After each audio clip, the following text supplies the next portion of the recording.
It's important to reflect on how your practice shares its success and how it deals with patients who are difficult. Patients that are satisfied tend to share that satisfaction in support groups, chat rooms with friends and colleagues. And remember that the greatest recruitment for your patients is from patients and friends and family. And please remember that recruitment through word of mouth, that is through friends, family, colleagues, successful patients, is your greatest recruitment. So therefore, think about how you're going to allow patients to express that. Similarly, patients who are disappointed can be equally or sometimes more verbal. They blame the surgeon, the practice, the technology, anything to take their frustrations out on. It's very important that your practice provides the support and the environment that if a patient feels comfortable. They feel comfortable both to express positive and negative experiences. It's also important to think about your other referral base, the second most important referral base, and that is general practitioners. For many reasons, these patients have interaction with their general practitioners. Patients who are having bariatric surgery commonly attend general practitioners for comorbidity, etc. They'll need medication changes, they'll need their comorbidity tracked. Seeing is believing. Patient success or patient's failure will influence the likelihood of further referrals from that particular GP practice.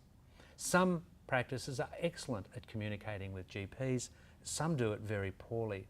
Some of the best practices that I've seen in Australia have excellent communication with local GPs and have regular referral pathways.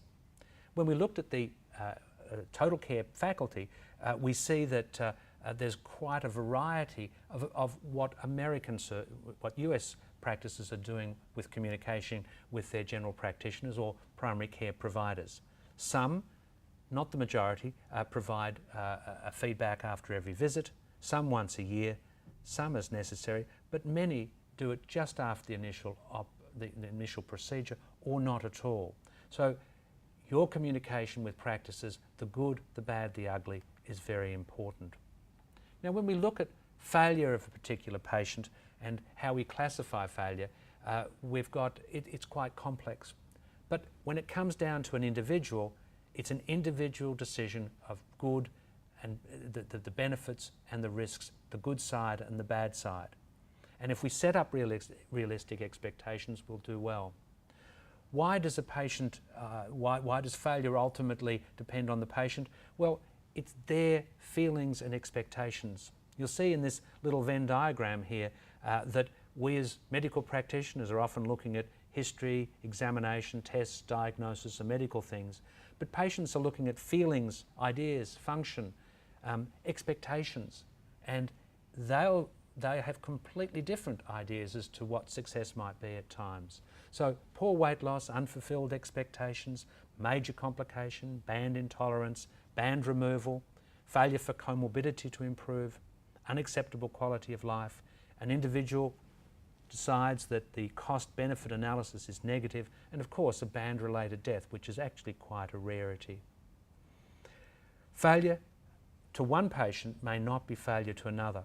And I emphasise the importance of those realistic expectations right from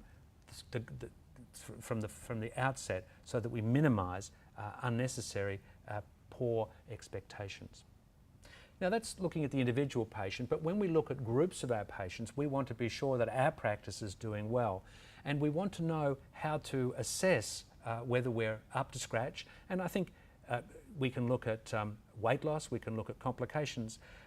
I think if we want to look at what's unacceptable or what might be considered poor weight loss, we might draw the line at about 10% weight loss, which is equivalent to around 25% of excess weight for our patients. We know that 10% of weight loss is difficult to achieve without surgery, and we know that the majority of patients achieve it with surgery, and therefore it seems to be a reasonable marker. I'm very much against setting very high targets for weight loss failure, when clearly if people lose 10 to 15% of body weight loss, they have remarkable improvements in health. It should be recognised that those non-weight loss programs don't achieve that at all, and even with the best possible practices and programs, we're not achieving that outside surgery. When it comes to your program, there are also other things that we need to look at. We need to look at mortality, complications, how many explants there are, the average weight loss, comorbidity, quality of life, and most importantly, how good you are at follow-up. When it comes to this, we see some issues in practices with practices that aren't coming up to the mark, where they're not achieving the same weight loss as other practices. Now, this isn't a reason to say it's impossible, it can't be done. These practices must look very carefully internally at how they're providing the follow-up, how they're doing the surgery and providing the follow-up. The practice must be critically examined, and if necessary, if there's serious complications or problem, the program needs to be put on hold until these problems are sorted. So we've gone through a number of segments in this webinar, and I just want to now reflect on the key conclusions from my point of view. First of all, frequency of visits is very important in the first year. Follow-up, correct adjustments is critical to successful outcomes. Make sure there's a partnership between you, your practice, and the patient. Go with the green zone. Most are using the green zone for the method of adjustment, and it's very successful. As your practice grows, think about how you're going to provide the aftercare for that growing cohort of patients. Set realistic expectations for your patients. They're really critical in avoiding the failed experience. Share patients' experiences, good and bad, provide plenty of opportunity. And finally, think about how you communicate with GPs.